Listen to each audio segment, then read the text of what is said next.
we represent on this table the entire opposition that fought the last election in Maharashtra. And we want to bring to the notice of the people of India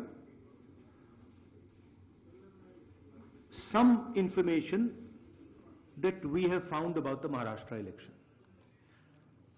We've studied in detail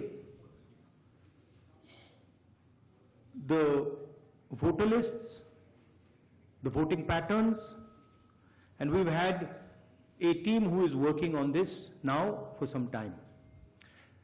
And there are many irregularities that we have found.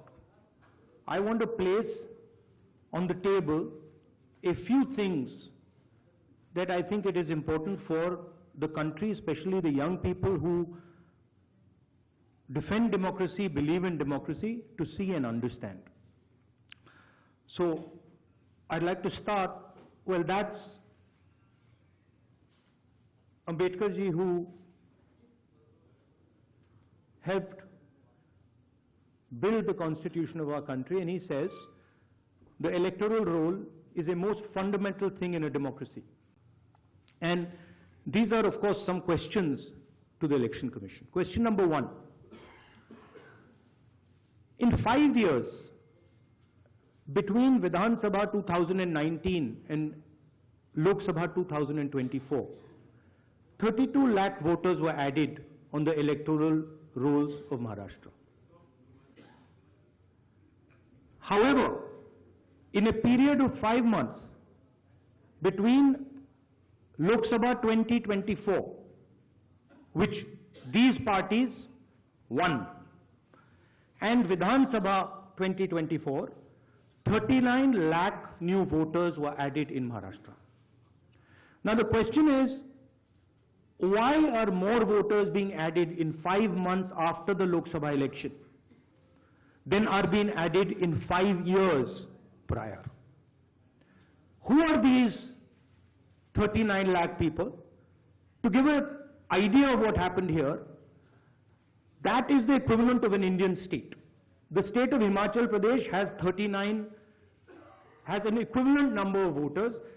That the population, voting population of Himachal Pradesh was added to the voting list of Maharashtra after Lok Sabha elections. Second point, very interesting point.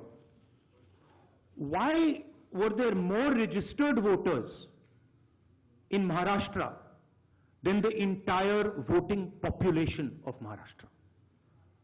According to the government, the population of Maharashtra is 9.54 crores. According to the Election Commission, there are more voters in Maharashtra than there are people in Maharashtra. Now this is an obvious anomaly, right? Somehow voters have suddenly been created in Maharashtra. The government itself is saying our population is 9.54 crores, and the Election Commission has more voters than people in Maharashtra. It's the second question. And the third question, which is an example of many places, one of many places which we have found. The thing to understand is the number of voters who voted for these three parties has not reduced between Lok Sabha and Vidhan Sabha. We have got the same amount of votes. And here is an example. Now, these are fundamental questions. And we have been saying to the Election Commission that we are finding anomalies.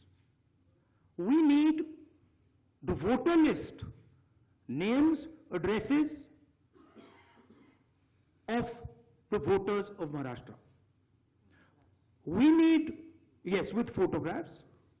We need the voter list of the Lok Sabha election. We need the voter list of the Vidhan Sabha election. Because we want to understand exactly who these new additional... There is another factor in this, which we have also found, which we want to understand.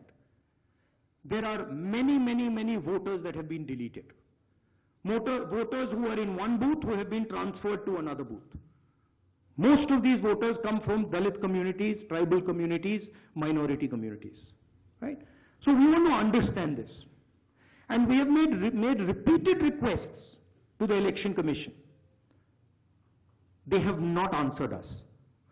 The leader of the opposition has said this in Parliament House. The Election Commission has not responded.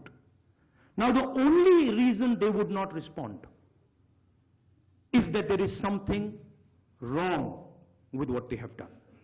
I am not making any accusations. I am presenting data here clearly. And I am asking the Election Commission again. The three major opposition parties of Maharashtra are asking you for the voter list of Lok Sabha and the voter list of Vidhan Sabha elections. It is your duty to provide transparency in the election. It is not our responsibility to provide transparency in the election. So it is important that now, after repeated requests from the entire opposition here, that the Election Commission hands over the voter list so we can take our investigation to its logical conclusion.